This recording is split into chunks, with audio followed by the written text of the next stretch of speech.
Let's discuss now how to handle a resignation. We're joined by political analyst Dr Ntsikelelo Breakfast. Thank you very much, Doc, for your time this morning. What are the provisions in the Constitution in a case like this?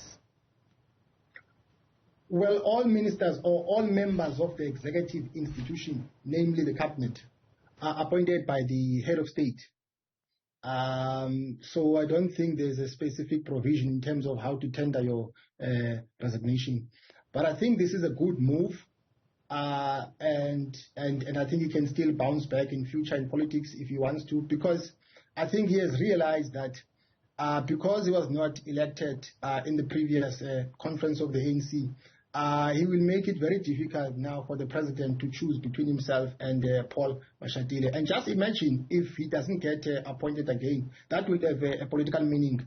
So to protect himself, I think he has realized that he needs to walk away from government and maybe establish a link between himself and the branches of the ANC and re-emerge in future if he wants to. But the challenge is that there is a bad blood between himself and radical economic transformation. But I think some of the members of Radical Economic Transformation are still holding a grudge against him that he let them down by voting with the Ramaphosa faction. So I don't think that they will ever trust him. So that is on the one hand. On the other hand, he has been rejected by the Ramaphosa faction. So I think the only way out now for him is to go to the branches, establish that link between himself and the branches and work his way up. That the president is asking him to hang 10 just a little bit longer so that the transition can be smooth. What do you read into it, especially because the deputy president of the ANC is being sworn in as an MP tomorrow? That's Paul Mashatile. Does it suggest that the president is perhaps not ready yet to announce him as the deputy president of the republic? And you spoke of a betrayal to the economic transformation movement of the party by David Mabuza. Or could this be a way of the president actually extending that olive branch to David Mabuza to say, well, it doesn't have to be all ugly. After all, there was once an allegiance. So I think in theory, the reason why the president wants him to hold on to his position a bit longer is for a smooth transition. In practice, I can bet my bottom dollar, I think the president and some of his people, they are over the moon that he has tendered his resignation because they don't support him. Otherwise, if they had broken hearts, they would have supported him in the beginning. They did not support him. So I think, he might be feeling betrayed because had it not been for him, the Ramaphosa faction, they would not have risen to power in the first conference of the ANC. So that's why I'm saying that he is stuck between the rock and the hard place, because he cannot go to radical economic transformation and find comfort there. On the other hand, he cannot gravitate to the Ramaphosa faction. And what is compounding the situation is that there is a bad blood also between himself and the leadership of PEC in Mpumalanga. Hence, he needs to go to the branches himself and establish that relationship between himself and the branches. I mean, yeah, some sectors of the society believe, well, South Africa has had a deputy president who is missing in action. Whether that's true or not is, it's each to their own.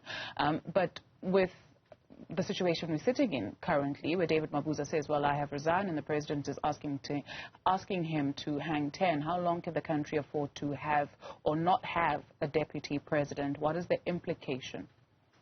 I think at some point the health-related issues, you can't put the blame on him for that. But at the same time, he operated on a wrong assumption. And this is normal. I don't think that he must feel bad for this. Because sometimes in the domain of politics, the strategies of politicians don't achieve their intended objectives. That is normal. But the question is, what do you do when your strategy is failing you? You change it. And that's what he's doing. He's walking out of government on his own terms to establish a relationship between himself and the branches. I think it's just a matter of time. He will re-emerge again in future. I don't think that the president allocated, responsibilities to him that would have made David Mabuza to shine or put him on the spotlight So he doesn't leave a positive legacy. But I think it's the assumption that he was operating on, that because he was abiding by the orders of the president was going to return the favor to him. And of course, we are anticipating a cabinet reshuffle announcement. This is also the week where the president will outline the plans for the year in his State of the Nation address. So quite a few things that will be on his table. Is it possible that we will see Paul Mashatile being announced as the caretaker deputy president? Yes, I mean, that is obvious. I think he's going to step up to the plate as the deputy president of the country. But I think, I mean, the damage is done, and what is done cannot be undone. I mean, I don't think that the ANC is going to convince the people of this country that they are fit for purpose to get the job done, given the fact that every now and then we have a challenge of power outage. And when one looks at poverty also, I mean, it is getting out of hand. Inequality between the haves and the have-nots as well is very much pervasive. So because of those problems, I think a lot of people have lost faith in the ANC that they are able to promote development for the majority. So what we might see is that the president might employ some strategies of political survival by using those positions in the executive institution to dish out favors to his henchmen in order for him to hold on to power. But of course, I think he will also have to extend an olive branch to those people who never supported him, so that he comes across to be practicing unity within the ANC. Speaking of that, I mean, it had been speculated for quite some time. It's been in the public domain. It was an open secret, if you will. It doesn't become a story until you confirm it. The Deputy President has confirmed it. The presidency has confirmed it. What do you make of the manner in which this has been handled in terms of the confidence in in the ANC, I guess, because it impacts what? You and I, we are sitting here not knowing whether we have a Deputy President or not.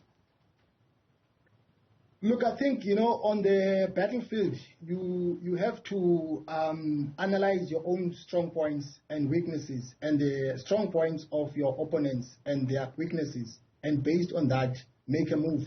So I think he's well aware that even if he can throw his toys around, he doesn't stand a chance of winning that battle. So I think he's making it easier for the president now, to bring in Paul Mashatile. That's why I'm saying that in as much as the president can give the impression that he's got a broken heart, that David Mabuza has resigned. But I think in private, I'm sure he's over the moon because it will be easy for him now to appoint Paul Mashatile. Dr Ntsikelelo Breakfast is a political analyst. Thank you.